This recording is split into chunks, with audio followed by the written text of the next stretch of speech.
Pilgrim Stories Chapter 20, The Voyage of the Mayflower.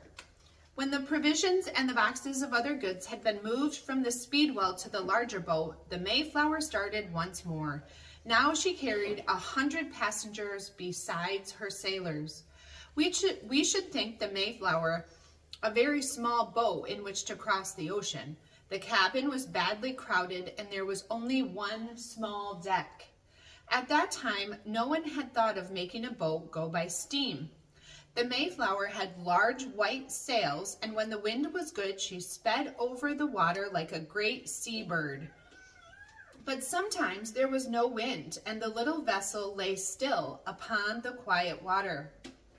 Sometimes the sky grew black with storm clouds, and the fierce wind swept down upon the ship. Then the sailors quickly bound the sails close to the masts.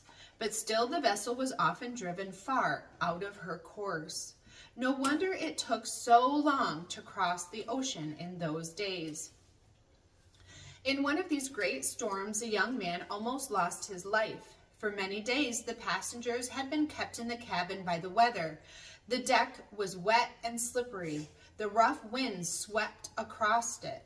The waves washed over it. It was not safe for any of the passengers there. But John Howland did not like to stay quietly in the crowded cabin, so he climbed the narrow stairs and stepped out upon the slippery deck. How wild and terrible the storm was! The waves were almost as high as the masts. Sometimes the Mayflower rode high upon the tops of the waves. At the other times, it was quite hidden between them. John saw a great wave about to break over the ship. He tried to reach the cabin door, but he was too late. With a crash like thunder, the waves struck the ship and swept away one of the masts. John seized the railing with both hands, but the wave was stronger than he. It flung him into the sea. "Help! Oh, help!" he cried. "Help!" But his voice could not be heard above the storm. He fought with the waves and tried to swim, but it was of no use. The water closed over his head. Who could help him now? Over the side of the ship hung some ropes dragged down by the falling mast. John saw one of those long ropes trailing through the water.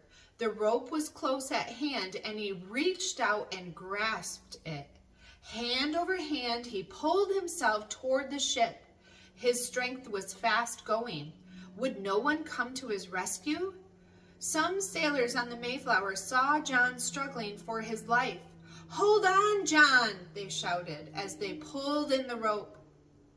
John did hold on, though his hands were stiff with cold and the waves beat him back from the ship.